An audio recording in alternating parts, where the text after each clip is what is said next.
मानव संसाधन नीति व प्रक्रिया और जिसका अर्थ, महत्व और कुछ महत्वपूर्ण नीतियाँ जो एवरेज मतलब सामान्य तौर पर काफ़ी कंपनी में जो है उनका ऑलरेडी इम्प्लीमेंटेशन होता है।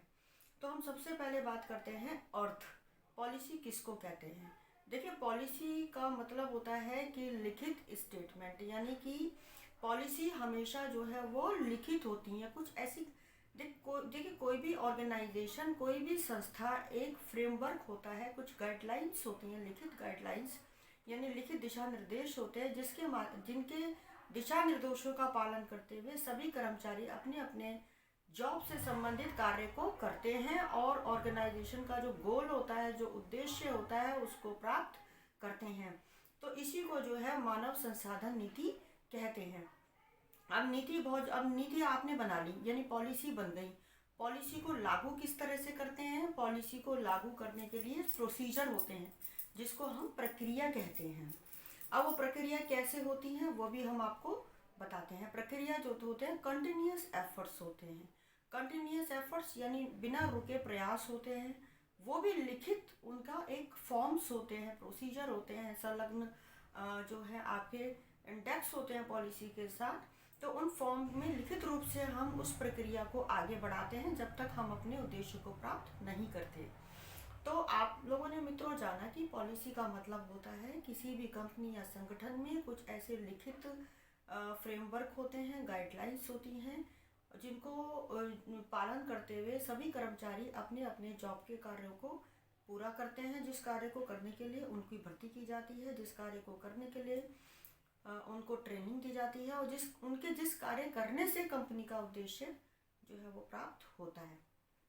अब पॉलिसी के फीचर्स क्या होते हैं, यानी नीति जो होती है उसके फीचर्स क्या होते हैं। देखिए, पॉलिसी का सबसे ज़रूरी फीचर ये होता है कि पॉलिसी को जब लागू कर दिया जाता है तो उसका पालन करना प्रत्येक कर्मचारी के लिए, हर एक कर्मचारी के लिए, क्योंकि पॉलिसी हमेशा क्या होती है, यूनिवर्सल होती है, यानी सबके लिए समान होती है।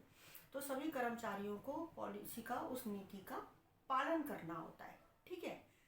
दूसरा इम्पोर्टेंट फीचर क्या होता है कि अगर संबंधित कर्मचारी किसी भी पॉलिसी का जो कि कंपनी में ऑलरेडी लागू हो चुकी है पालन नहीं करते हैं, तो ऐसी स्थिति में क्या होता है कि उन कर्मचारियों को डिसिप्लिनरी एक्शन, यानी कि कुछ ऐसे प्रावधान होते हैं कि उससे संबंधित उनको जो है वो निर्देश दिए जाते हैं, भाई आप इन पॉलिसीज़ का पालन करें, नहीं तो ये आपके लिए पनिशमेंट या ये आपको जो है इसकी सज़ा मिल सकती है। और तीसरा सबसे महत्वपूर्ण फीचर ये होता है पॉलिसी का कि वो कानूनी वो नहीं है कि कानून ने सुनिश्चित नहीं किया है, कोई जैसे कहते हैं ना वो डंडा स्ट्रिक्ट लेकर, तो ऐसा कोई कानूनी रूल नहीं है कि पॉलिसी होनी चाहिए, नहीं। प्रत्येक कंपनी की अपनी अपनी पॉलिसी, अपने अपने किस तरह का बिजनेस है, किस तरह के कर्मचारी हैं, किस तरह से वर्किंग प्रोसीजर यानी काम करने का तरीका है, तो प्रत्येक कंपनी को ये अधिकार है कि वो अपनी अपनी ह्यूमन रिसोर्स पॉलिसी बना सकती है। बट नो डाउट सबका जो एक बेस होता है, एक बैकग्राउंड होता है, वो हमेशा कानून से ही जो है वो लिंक करता है। यानी पॉलिसी बनाने के भी जो निर्देश होते हैं, हम पॉलिसीज़ भी ह्यूमन रिसोर्स की उसी हिसाब से बनती हैं, डिज़ाइन की जाती हैं, जिसमें कि संबंधित लोकल लेबर लॉज का पालन भी किया जाता है। तो मित्रों, आपने जाना कि पॉलिसी किसको कहते हैं, प्रक्रिया किसको कहते हैं और इसके क्या क्या इम्पोर्टेंट फीचर्स होते हैं। अब हम आपको पॉलिसी का महत्व बताते हैं, यानी किसी भी कंपनी में मानव संसाधन पॉलिसी का क्या महत्व होता है। सबसे बड़ा महत्व ये होता है कि कभी भी कोई भी नीति जो है वो मौखिक रूप से लागू नहीं की जा सकती है। नीति को लागू करने के लिए नीति का लिखित होना अत्यंत आवश्यक होता है ना। नीति तभी लागू होती है जबकि कोई पॉलिसी बनती है। तो क्या दोस्तों उसका क्या प्रक्रिया होती है? पॉलिसी इस तरह से बनती है, जब हम डे टू डे काम करते हैं तो एक उसमें कोई भी अगर दिक्कत आती है, मान लीजिए आज गेट पे अटेंडेंस लगाने का सिस्टम है, तो उसमें क्या होता है, सुबह भीड़ लग जाती है, तो हम ये पॉलिसी बनाते हैं, भाई 2 पंचिंग मशीन है तो 2 लाइन के माध्यम से, और फिर जो है कर्मचारी अपना पंचिंग करके और लाइन से अंदर थोड़ा सा एंट्री गेट के अंदर आएंगे, तो हमारी पॉलिसी बन गई। अब और जब देखिए पॉलिसी कब बनती है? जबकि मैनेजमेंट को अपने डे टू डे काम करने में कहीं पर कोई दिक्कत की कमी महसूस होती है। फिर एचआर डिपार्टमेंट में वो दिक्कत जो है वो नोटिस संज्ञान में डाली जाती है। एचआर जो है फिर एक पॉलिसी डिज़ाइन करते हैं, है ना। पॉलिसी डिज़ाइन करने के बाद उस पॉलिसी को लागू करने के लिए उसका प्रोसीजर यानी कि प्रक्रिया यानी कि फॉर्म भी नत्थी लगाया जाता है ना। जैसे मान लीजिए अगर हमें छुट्टी की पॉलिसी लागू हो रही है तो छुट्टी की एक लीव एप्लीकेशन फॉर्म भी होता है, उसी के माध्यम से तो कर्मचारी को छुट्टी देते हैं। फिर एक फैक्ट्री एक्ट का रजिस्टर होता है जिसमें छुट्टी का रिकॉर्ड बैलेंस यानी हर एम्प्लॉय का कार्ड होता है।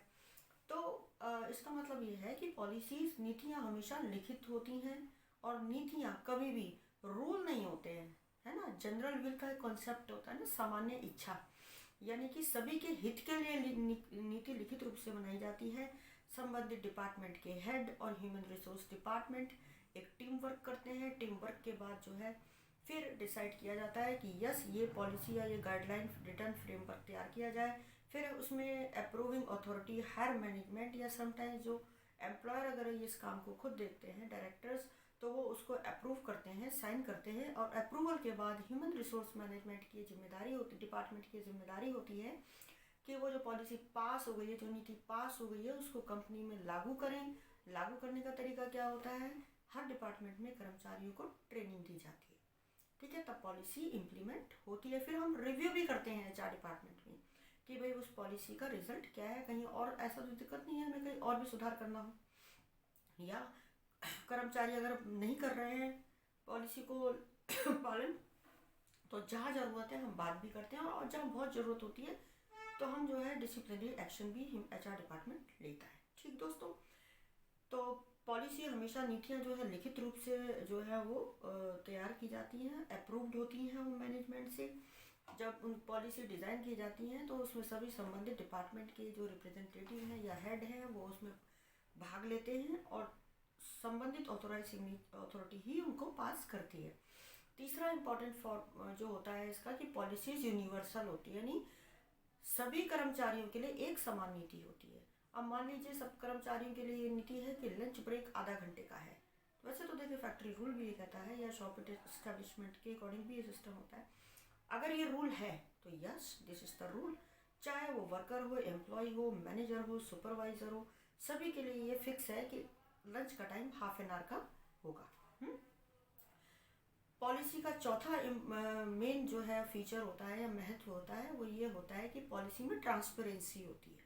देखिए जब हम लीव एप्लीकेशन फॉर्म, आपको उदाहरण देते हैं, जैसे लीव एप्लीकेशन फॉर्म होता है, उसमें कर्मचारी खुद भरता है उसको, फिर वो अपने इमीडिएट सुपरवाइजर से साइन कराता है, फिर उस डिपार्टमेंट के हेड का साइन होता है, फिर वो एचआर में आती है, तो एचआर डिपार्टमेंट लीव बैलेंस देख के अपना उसमें लीव को ग्रांट करते हैं और अपने सिग्नेचर करते हैं।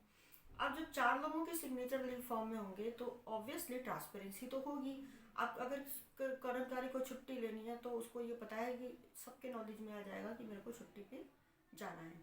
तो पॉलिसीज़ में जो है वो ट्रांसपेरेंसी होती है। ट्रांसपेरेंसी मतलब कुछ भी छुपा हुआ नहीं होता। पॉलिसी का क्यों बनाई गई है, इसका उद्देश्य क्या है, किस प्रक्रिया से इसको लागू किया जा रहा है, कर्मचारियों को इसमें क्या क्या फ़ायदा है, ये पॉलिसी में लिखा होता है। पांचवा फीचर जो महत्व होता है पॉलिसी का वो ये होता है कि पॉलिसी सबसे पहले हमको नीति ये बताती है कर्मचारी को आपको किस काम के लिए रखा गया है, आपको वो अपनी जॉब को, अपने कार्य को कैसे, नौकरी के उस कार्य को कैसे करना है।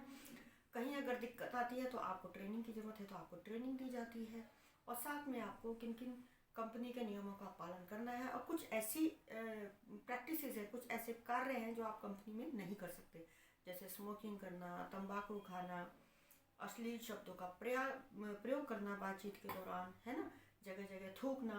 तो ये ऐसे नियम है मतलब ऐसे कार्य हैं जो आपको करने प्रतिबंधित होते हैं, है ना। तो ये भी पॉलिसी आपको बताती है। सबसे इम्पोर्टेंट जो काम है वो चाहे नीति का सबसे महत्वपूर्ण महत्व ये मतलब एक पॉइंट होता है वो ये होता है कि ये मालिक और कर्मचारी दोनों की क्या जिम्मेदारियां हैं और दोनों की क्या सीमाएं हैं, ये साथ साथ में बताती है। तो देखिए आपने दोस्तों ये जाना कि पॉलिसी का क्या महत्व है, क्या पॉलिसी के फीचर्स हैं। तो अब दोस्तों मैं आपको बताती हूँ कि साधारणतः कंपनी में कौन कौन सी मानव संसाधन पॉलिसीज हैं। मैंने देखा भी नहीं एक बार में, देखूँ। तो दोस्तों अब हम आपको ये बताते हैं कि कौन कौन सी महत्वपूर्ण पॉलिसी होती हैं। तो अभी तो मैं आपको एक तरह से केवल उनका नाम बताऊंगी कौन कौन सी एक कॉमन पॉलिसीज कंपनी में लागू होती हैं, लेकिन मैं आगे आपको अपना एक पॉलिसी के लिए अलग अलग वीडियो एडिशनल आपको मैं पीरियोडिकली या रूटीन में दूंगी। तो देखिए, जो मेन पॉलिसी नीतियाँ कंपनी में होती हैं, जैसे नंबर 1 कंपनी का इंट्रोडक्शन यानी कि परिचय, नंबर 2 ऑर्गेनाइजेशनल चार्ट यानी कंपनी का जो हायरार्की होती है उसका एक चार्ट होता है, उसमें ये दिखाया जाता है कितने डिपार्टमेंट हैं और उनमें किस किस लेवल के कर्मचारी हमारे यहाँ हैं। तो नंबर 3 पे जो होता है वो होता है अटेंडेंस और अटेंडेंस पॉलिसी, डेली अटेंडेंस और मंथली अटेंडेंस सिस्टम। फोर्थ जो होता है वो होता है आपका leave policy and procedure. Fifth होता है आपका salary and wages I mean compensation policy. उसके बाद आता है आपका ट्रेनिंग एंड डेवलपमेंट पॉलिसी, ठीक है। नेक्स्ट आता है आपका परफॉर्मेंस अप्रेजल, फिर आता है आपका ग्रीवांस रिड्रेसल, फिर कुछ वेलफेयर स्कीम्स होती हैं या वेलफेयर फैसिलिटीज़ होती हैं जो company time to time provide करती है, जैसे कैंटीन है, जैसे वॉशिंग फैसिलिटी है, जैसे आपका कुछ हेल्थ, फिर आता है आपका हेल्थ एंड सेफ्टी पॉलिसी, जिसमें जो एक्ट के अनुसार भी एप्लीकेबल है, फैक्ट्री एक्ट में भी इसको इंगित किया गया है, स्वास्थ्य और सुरक्षा। तो उसके अनुसार जैसे आता है आपका खतरनाक मशीनों के आसपास काम नहीं करना, मशीन्स की बैरिकेडिंग होना, महिलाओं और यंग बच्चों का जो है वो एक लिमिटेड टाइम के तो इस मशीन में ऑपरेशन में उनका ड्यूटी नहीं लगाई जाती, और महिलाएं बच्चे यंग पर्सन जो हैं वो शाम के 7 बजे से सुबह के 7 बजे तक ड्यूटी नहीं करेंगे। और तो ये सेफ्टी मेजर्स होते हैं। और हेल्थ के लिए सेपरेट टॉयलेट्स, महिला पुरुषों के लिए अलग अलग बाथरूम की व्यवस्था, पीने के पानी की व्यवस्था, और आपकी फ्लोर में जहाँ प्रोडक्शन होता है वहाँ ह्यूमिडिटी, टेम्परेचर, नॉइज़, तो इनके उपकरण होते हैं, तो वो सर्टिफाइड उपकरण, प्रिस्क्राइब्ड उपकरण है, वो फैक्ट्री में इंस्टॉल किए जाते हैं।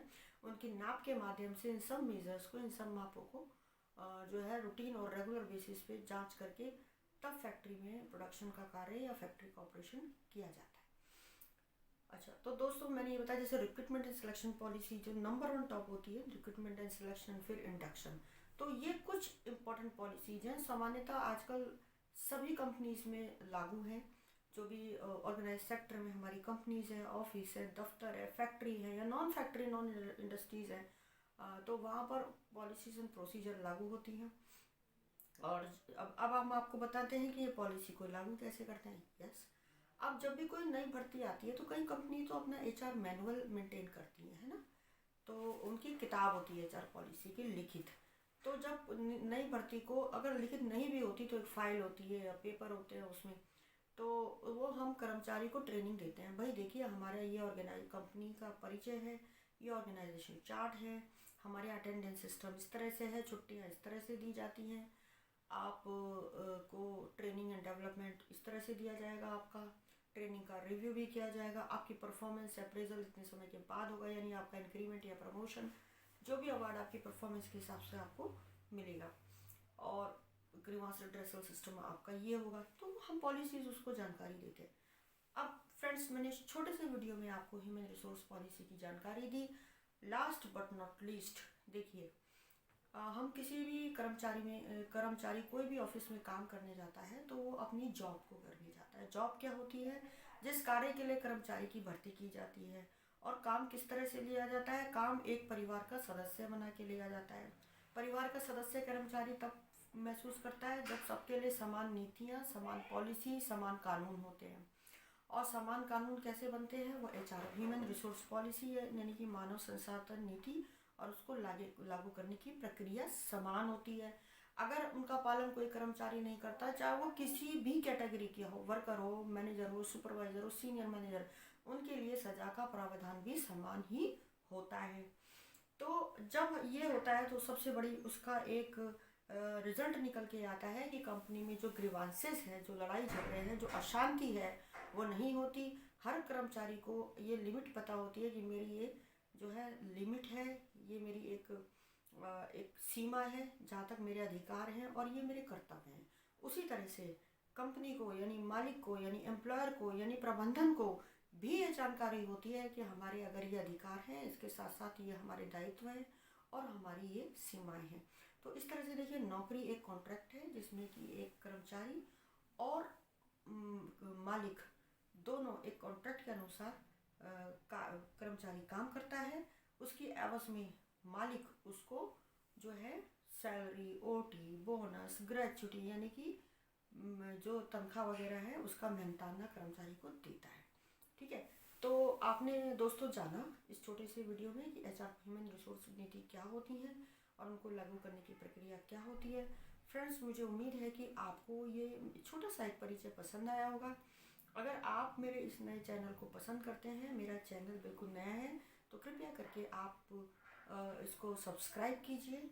अगर आप सब्सक्राइब कर चुके हैं तो आप इसको लाइक और शेयर कीजिए, ताकि मैं भविष्य में भी प्रैक्टिकल एचआर और लॉ से संबंधित यूज़फुल इन्फॉर्मेशन आपको अपने वीडियो के माध्यम से अपने एजुकेशन और अपने अनुभव के आधार पर देती रहूँ। Thank you so much. Thanks for watching my video. Thanks.